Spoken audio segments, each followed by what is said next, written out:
Hey, what's going on, guys? It's Vidjagameguy here. So I finally went to see Mugen Train last night, and it was amazing. So I thought I'd record my thoughts for you guys. I'll try and keep it spoiler free, but if/when I get into spoilers, I'll put the alert up on screen. So yeah. My overall thoughts on the movie are that it's incredible. I've never thought about going to see a movie a second time in theaters, but I'm really thinking about going to see it again. The animation is god tier. You could tell how much work went into making this film so beautiful. I mean, the first shot is of these trees that I legit thought were live action for a second, and was scared I was in the wrong film. And a lot of the backgrounds are that realistic throughout the film. Every attack was flashy and as beautiful as ever, and were a treat for the eyes. The voice acting continues to amaze and drive home so much raw emotion. The action is breathtaking and hype as hell. I mean, it's just unbelievable. Surprisingly, the movie is also really funny at times, too. If you like the comedy in the first season of Demon Slayer, the comedy in this movie is just as good, if not better. I'd forgotten how funny Inosuke and Zenitsu are, and my theater was cracking up, so great. I also love the theming of the film. Demon Slayer's themes and tropes aren't revolutionary by any means, but they're just executed on so competently that it feels special or new. It also doesn't feel like tropes are being hammered down into your throat either, which is fantastic.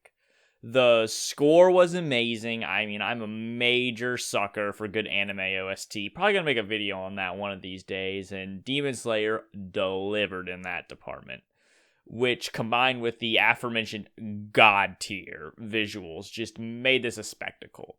In addition, I think that making this section into a movie was a stroke of genius on the creative side.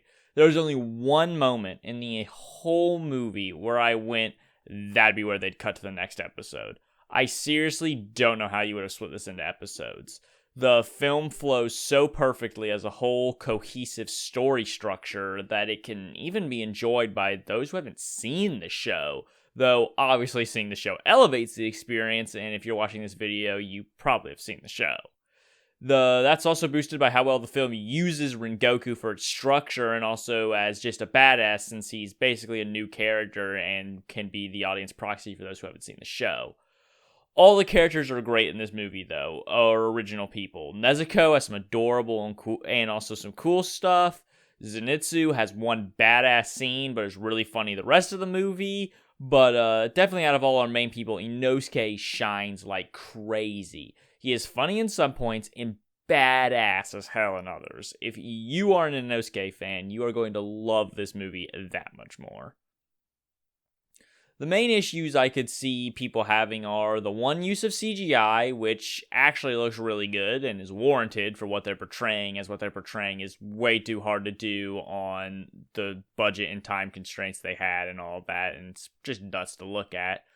And then towards the end, when a character kind of shows up out of nowhere, but I actually kind of like that as a twist, and it was needed for the story to go where it wanted to go and portray its themes in the latter third of the film. Overall, though, this movie blew away my expectations. It was unbelievably fun to watch in theaters, and I highly recommend it, though it's probably out of theaters by the time anyone sees this video. The rest of this video is going to be spoiler discussion, so here's a spoiler warning. So you have been warned to leave now. Have you left? If you don't want spoilers, alright, here we go. So, holy crap, Rengoku was such a great character, and his death was so spectacular. It's also one of the reasons I'm so glad this was a movie. I mean, can you imagine getting the Rengoku fight, and then his death, like, 5 or 6 episodes into the second season? That's like a mid-season split or end-of-season fight for sure. And I mean, if you've seen the movie, you know what I'm talking about. I also love how that fight, though, did bring the idea of the finite life being part of the beauty of being human versus the disgusting unnaturalness of living forever like a demon, and was also contextualized by the demon he's fighting, like, constantly regrowing his limbs and stuff when Rengoku's getting progressively tired and his injuries actually take a toll on him versus the demon being able to just keep going on and on and on. And it could retexture, and that also leads into recontextualizing some of the dream stuff for Tanjiro, because the other two dreams were a joke. But let's be honest, usually these dream storylines are about the main character realizing that real life has inherent value because it's real, and they overcome the struggle of wanting to live out the dream. The best part of this film is that it doesn't really take that approach, as while Tanjiro obviously wants his family alive, the moment he knew it was a dream, he was looking for a way out. Tanjiro then says he's sorry, but they're dead and he has to move on, which also turns out to be about the finite life of humans moving on, because his family is dead, and, that's finite, and he has to move on from that, which has kind of been Tanjiro's thing this whole time. He's never really dwelled on that, and I'm glad they didn't use this as a moment to make him dwell on that like a lot of other characters and a lot of other anime would dwell on that kind of like fact.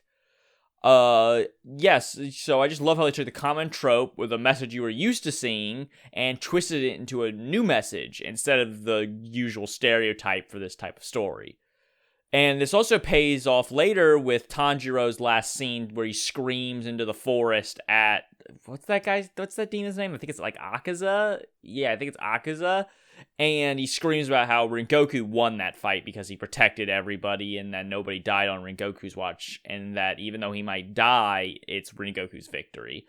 And he's right. Rengoku protected everyone. And all the Demon Slayers always fight at his disadvantage. And so when Goku ends up winning that fight on principles, while he may die, he wins on principle, which is, I think, a really cool thing for this movie to have done.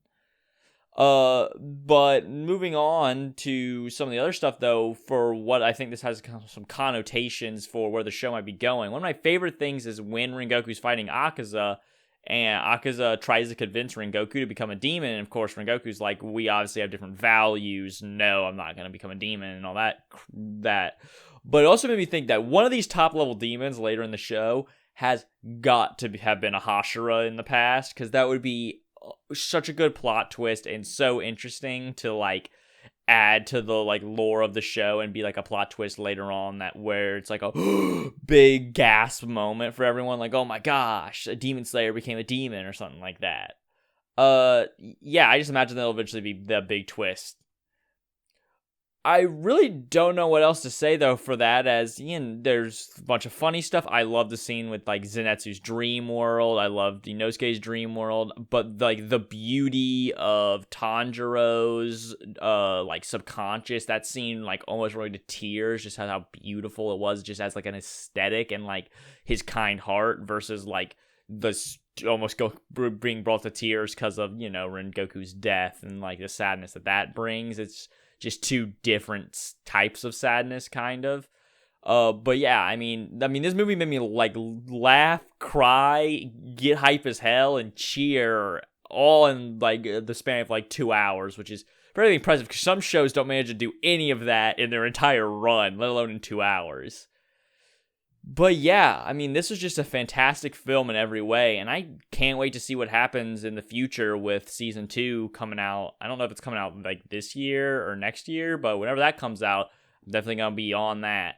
So yeah. Also, let me know what you guys think of this new style of content down below in the comments, as I'm trying out something new here.